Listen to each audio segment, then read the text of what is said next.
Hello guys, welcome to a new video of Fischer series. Today we look at round number 5 of the Buenos Aires 1960. It's Fischer against Erich Eliskases, and this is a beautiful Queen's Gambit in which Erich plays 98.3% accuracy. I can't wait to show you the game. Fischer has the black pieces and Erich starts with c4. So this is actually the English opening, but we transpose into the Queen's Gambit after knight f6, knight c3, e6, knight f3, d5, d4. So now we're in the Queen's Gambit. And here Fischer plays bishop to b4, the Rogozin defense. And after bishop to b4, Erich can play bishop to g5, queen to a4 with a check, or queen to b3, attacking the bishop and having pressure on the center. Here Erich plays bishop to b3. Now Fischer has three good moves, either a5, c5, or knight to c6. If you play a5 and a3, on the top level you would have bishop to e7 back. But you can actually have a little trick here. If you play a4, it looks like a free bishop. And if your opponent is greedy and takes the bishop, we have knight c6 attacking the queen. It cannot go back. Queen to b5 and rook to a5 traps the queen. Then you have to play knight takes a4, rook takes, pawn takes, and it's a bishop, a rook, and a pawn for a queen. Material-wise it's equal, but this is just better for black.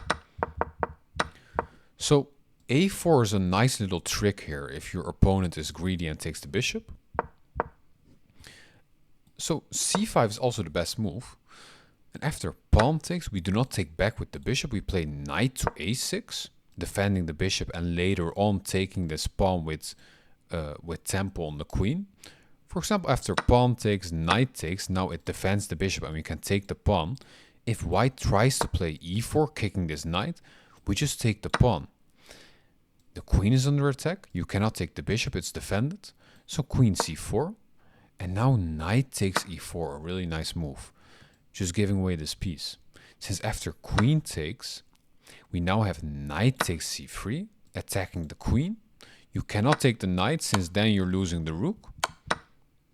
In this position, white would have to find bishop b5 check, knight takes, queen takes, and knight to c7, and black is up a pawn here and just has a really nice position. So I just wanted to show you those really nice lines, but Fischer here played knight to c6. Now bishop g5, pinning the knight, h6, and here you basically have to take the knight. If you play bishop h4, now we have g5, bishop g3, and g4. Now knight to e5. But now we can simply take the pawn. You cannot take the bishop because then we have this family fork here. So it has a lot of tricks, the Rogozin defense. That's why Erich here takes the knight. And after queen takes, we have e3, having this nice pawn chain. Now, pawn takes c4, bishop takes c4, castles, castles. So the position is really equal here. I would say white's a bit better, since after e4, he can gain the whole center here. So Fischer starts with queen to e7. And if you play e4 here, it's actually a huge mistake and you can just resign on the next move. Because here we have knight a5. Attacking the queen, attacking the bishop, or bishop is defended. You have to move the queen and you're losing a piece and you can resign the game. So that's why after queen to e7, Erich saw this move. He played queen to c2, a prophylactic move.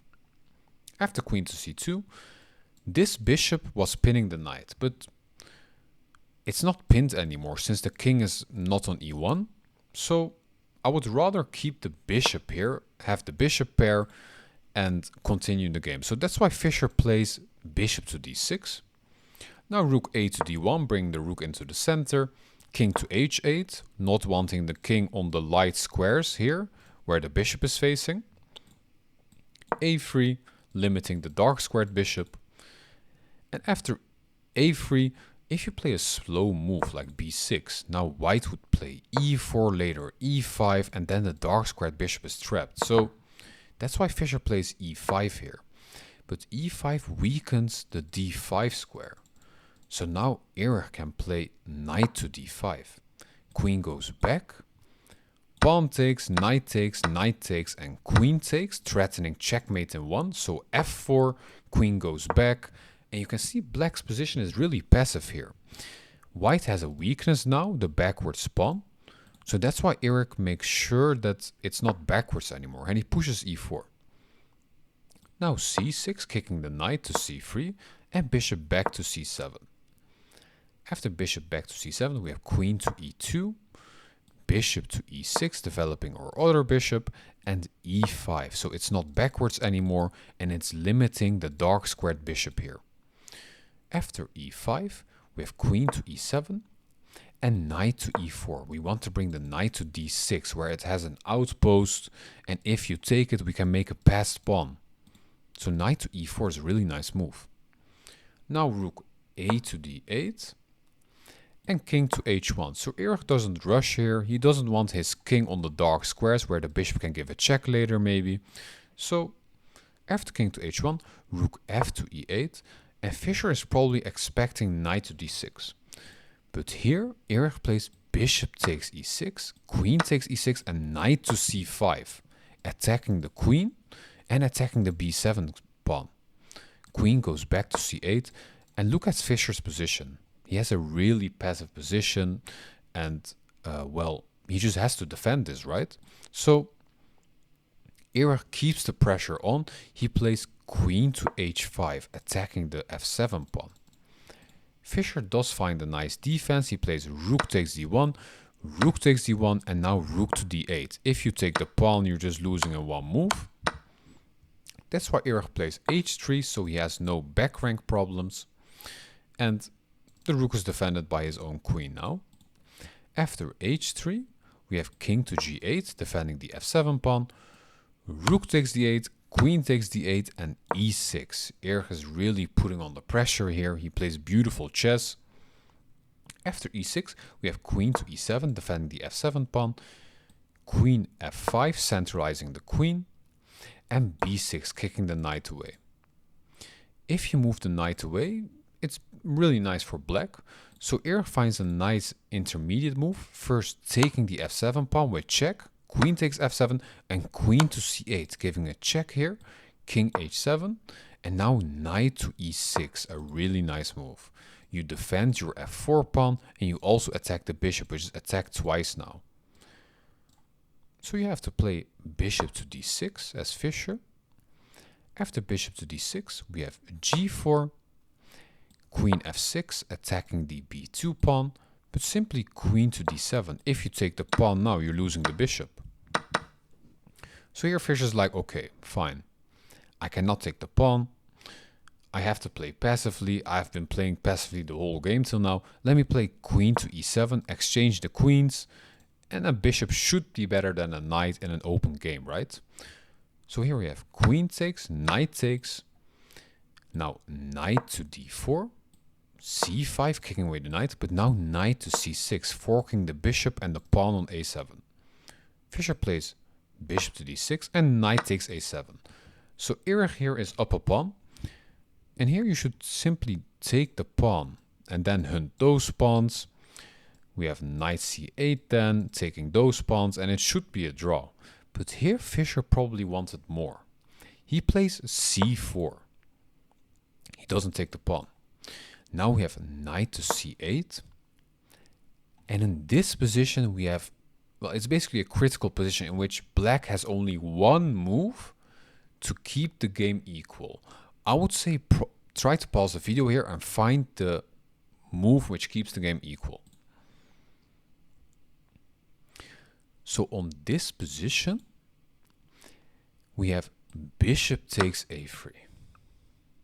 You cannot take the knight, the bishop, because then we have a passer, and black just wins the game. You cannot push through, because then we simply take it and we make a passer anyway. So here, after bishop takes, we have to find knight takes b6, bishop takes, knight takes. It's 3 pawns against 2, but this should be a draw after bishop to c1, f5, h5, knights coming in, takes, takes, simply king h6. Now we are defending this square twice. If you try to give a check here, simply king h7.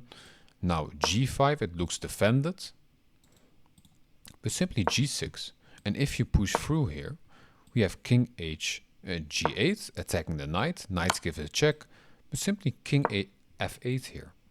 And there are no moves for white. If you come here, you're losing the knight. If you move here, you're losing the pawn. Then, well, this is just simply a draw. So that would be the best continuation for Fischer. But on this position, after knight to c8, Fischer played bishop to c5. And this is a losing move. Fischer was probably expecting something like f5, because then we have b5 and the knight is trapped here. The knight can go nowhere. But Erich here has one move to win the game, which is not f4, which is a4 here. And now there's no b5, since then we can just take the pawn and we're making a queen. Or you have to give away your bishop. So this is probably the move which Fischer missed. And now he's in a losing position. After a4, we see the kings coming in. Knight, bishop moves back. We give a check. King moves. We see the knights dancing around. After knight to e8, we are threatening taking the g7 pawn. If you defend it, simply knight takes, pawn takes, and not g5, for first h4. And if you try to make a passer here, we are in time to defend with our king and even play g5 here. And we just make a passer and win. So Fischer doesn't play bishop to f6. He sees that bishop to f6 is losing. He tries to make a passer with king to b4, king to d5. After knight takes g7, we take the pawn on b2. Fischer wants to make a pass pawn here. After f6, he has to give away the bishop. And in this position, it looks like we can make a queen. But after c3, Erich now has only one move to win the game. I would say try to pause the video here and find the winning move for white. So on this position, the only winning move, which looks counterintuitive, is knight h5, which Erich finds. Since after knight h5, if you make a queen, we actually have this fork and you're losing. So you cannot make a queen. So Fischer takes the pawn, he sees that. So now knight comes in, pawn pushes, knight comes to e2, and there's no way for you to make a queen. If you try to, for example, after c2, we push h4, b4, simply king coming in. And there's no way for you to queen. And white would just make a passer here and win. I mean, Fischer only made one mistake with bishop to c5, but it was just a beautiful masterclass by Erich how you should play the Queen's Gambit. I hope you learned something, you liked this video. If so, please like, subscribe or comment, and I'll see you on the next video. Bye bye.